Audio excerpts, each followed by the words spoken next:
If you are holding gold or silver right now, sit down. Because what happened in the last 72 hours is the kind of thing that does not come around often. Two massive events hit the markets back to back, and both of them point in the same direction for precious metals. The first is a constitutional crisis over tariffs that escalated faster than anyone expected. The second is a 10-day ultimatum to Iran that could end in a deal or a war. Either way, gold and silver are sitting in the middle of a perfect storm. And just before recording this, a Bloomberg headline dropped that made me stop everything. It says, "The U.S. has accepted Iran's demand to maintain uranium enrichment." Sounds like a peace deal is right around the corner, doesn't it? Gold should dip, right? Well, I read the fine print, and what I found tells a very different story. Their only source is ESNA, the Iranian Students' News Agency. That is semi-official Iranian state media. Not a U.S. official, not the White House, not the State Department. An unnamed Iranian diplomat, quoted by Iranian media. And Bloomberg ran it as a headline designed to move markets. I'm going to break down exactly why I think this headline was published at this exact moment, who benefits from it, and what it actually means for gold and silver. But first, let me walk you through the two massive events that set the stage. Because without understanding those, the Bloomberg story simply does not make sense. Let me start with the tariffs. Because what just happened has never happened before in American history. The Supreme Court of the United States just ruled 6-3 that President Trump's sweeping tariffs were illegal. Let me say that again. The highest court in the country looked at the tariffs that have been reshaping global trade for over a year and said, no, you do not have the authority to do this.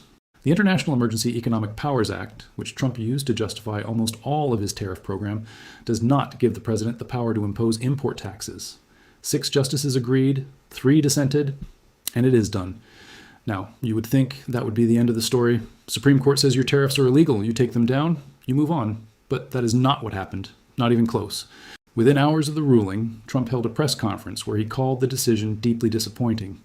He said he was ashamed of the justices who voted against him, including 2 that he personally nominated. And then, he did something that caught everyone off guard. He signed an executive order imposing a brand new 10% global tariff. Not under the old law this time, but under a completely different one. Section 122 of the Trade Act of 1974. And here's the thing about Section 122 that most people missed. This law has never been used before, not by any president in the 52 years since it was written. It was designed for short-term balance of payments emergencies. It allows a maximum tariff of 15%, and it only lasts 150 days before Congress has to approve an extension. So Trump signed a 10% tariff on Friday night.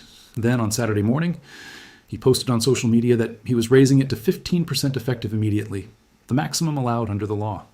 In less than 24 hours, he went from losing in the Supreme Court to maxing out a backup law that nobody had ever used before. Let that sink in for a moment. Now, let me tell you what this means and why I think it changes the game for gold and silver. The first thing you need to understand is that the tariffs themselves did not go away. They just changed form. Before the ruling, the effective tariff rate on imports was around 16%, the highest since 1936. After the ruling and Trump's response, the rate dropped to around 7 to 10% depending on the country. But it is still historically elevated. For some countries, it is actually worse now than before. China, for example, had tariffs of about 45% under the old system. After the Supreme Court ruling knocked out the old framework, they dropped to 35% under the new Section 122 plus existing duties. That is still massive. And the European Union, which had negotiated a 15% rate earlier in the year, is now sitting at the same 15% under the new blanket tariff. So for many of the world's largest economies, not much actually changed on the ground. The legal framework changed. The actual tariff rates barely budged. And that surprised me, honestly. I expected the Supreme Court ruling to be a bigger deal. The second thing to understand is the refund situation, because the court ruled the old tariffs were illegal. Importers who paid those tariffs in 2025 and 2026 may be entitled to refunds. And the estimates are staggering. We are talking about $175 billion in potential refunds. That money would need to come from somewhere. And that somewhere is the U.S. Treasury, which is already running a deficit of over $2 trillion a year. I want you to think about that for a second. The government might owe $175 billion in tariff refunds, while simultaneously adding $2 trillion a year to the national debt. That is the kind of fiscal math that makes gold very happy.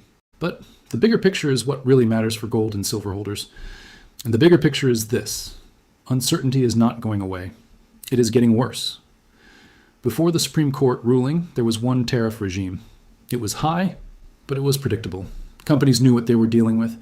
Now there is a 150-day clock ticking on the new tariffs. Nobody knows if Congress will extend them. Nobody knows if the courts will strike down Section 122 the same way they struck down the old law. Nobody knows what will happen when the 150 days expire. Will the tariffs lapse? Restart under a different emergency declaration? Go to Congress for permanent legislation? This is the part that most analysts are underplaying. The Supreme Court did not end the tariff war. It made it messier. It turned a single policy into a rolling series of legal battles, political negotiations, and expiration deadlines. And every single one of those creates uncertainty. Every single one of those is bullish for gold. Every single one of those drives people towards safe haven assets. Think about what the next 6 months look like from the perspective of a global manufacturer or a central bank reserve manager. You have no idea what U.S. trade policy is going to be 5 months from now. You have no idea if your country's tariff rate is going to stay at 15%, drop to 0, or jump to something higher under a different legal authority. You cannot plan. You cannot hedge. You cannot budget with any confidence. What do? You buy gold. Because gold does not have a tariff policy. Gold does not expire in 150 days. Gold does not need congressional approval to hold its value. And that is exactly what central banks have been doing. Record gold purchases for 3 years straight, over 2,500 tons per year. That buying has not slowed down, and if anything, what happened this week gives them more reason to accelerate. Because the message from the court's decision is clear. Even the most powerful country on earth cannot guarantee that its own trade policy will survive a legal challenge. That is not confidence building. That is the opposite. And I am not just saying this as theory. Look at what gold did the day of the ruling. It was already above $5,000, and it pushed higher. Not because tariffs were removed, but because the situation got more complicated, not less. The market looked at the ruling, and Trump's immediate response and said, okay, this is not a resolution. This is an escalation. And gold responds to escalation. Silver is in the same boat, but with an extra layer. Silver is both a safe haven metal and an industrial metal. The tariff chaos affects silver in both directions. On the safe haven side, uncertainty pushes money toward precious metals. On the industrial side, tariffs on imported goods, including metals and electronics, affect the cost structure of industries that USC silver, solar panels, electric vehicles, medical equipment, defense technology. Every single one of these industries is dealing with tariff whiplash right now, and every single one of them needs silver.